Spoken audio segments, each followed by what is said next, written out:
Halo semuanya, oke teman-teman, jadi pada video kali ini saya bakalan review film Lara Ati. Di film-film sebelumnya, kalau kita lihat Beskak yang masih berkolaborasi dengan Fajar Nugroho dalam menggarap film Yowis Band. Namun kali ini di film barunya berjudul Lara Ati adalah debut penyutradaraan secara penuh oleh Beskak. Sekaligus dalam film ini dia juga ikut ambil peran dengan Tatiana Safira, menceritakan seseorang pria yang ditinggal tunangan oleh pasangannya, yang membuat ia merasa dijatuhkan dan merasa sakit hati atau lara hati, sama seperti judul film. Dan ia begitulah garis besar dalam film ini.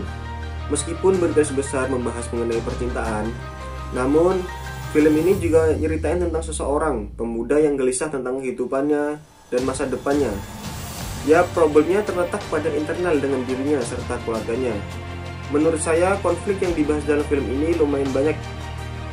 Ada percintaan, drama masa depan yang tipikal anak muda yang masih bingung dengan apa yang tujuan nantinya.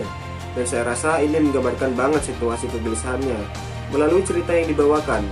Film ini saya rasa kurang lebih mirip dengan Yowis Band karena diselipin dengan lagu-lagu gitu, dan nyanyiin langsung dengan Beskak. Tetap ngasih vibes ya Beskak banget. Saya suka di mana film ini sebagian besar mengambil aktor yang memang klasik berbahasa Jawa. Jadi dengannya juga enak, aktornya juga tak terbebani. Meskipun gak semuanya ada Tatiana Safira yang aksen Jawanya kelihatan kasar, namun film ini pinter banget buat ambil kekurangannya itu. Jadi alasan yang realistis banget, karakternya Tatiana gak dipaksain buat jadi orang Jawa banget. Saya rasa apa yang ingin disampaikan oleh ini film kuat banget. Dan jelas target utamanya adalah generasi muda. Untuk segi visual, gila, ini cerah banget dan berwarna ya. Dan paling enggak ini film bisa ngasih kebahagiaan lah lewat visualnya. Karena menurut saya ceritanya agak menyedihkan. Ini menyedihkan bukan karena ceritanya jelek, bukan.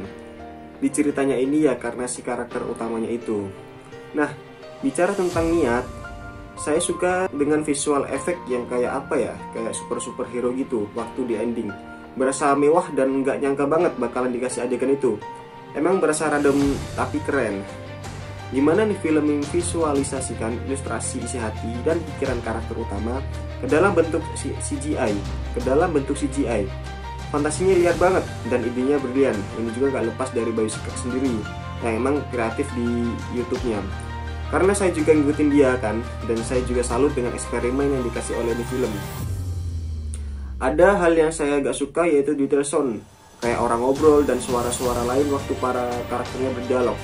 Suara backgroundnya itu sedikit mengganggu, jadi agak terpecah fokus saat aku nontonnya. Hal ini yang saya kurang suka dengan lompatan-lompatan scene yang masih berasa kurang mulus dan berasa patah aja gitu. Tiba-tiba aja gitu udah berubah scene yang lain. Jadi saya sebagai penonton itu berasa kaget dan bingung. Tiba-tiba dipotong gitu aja.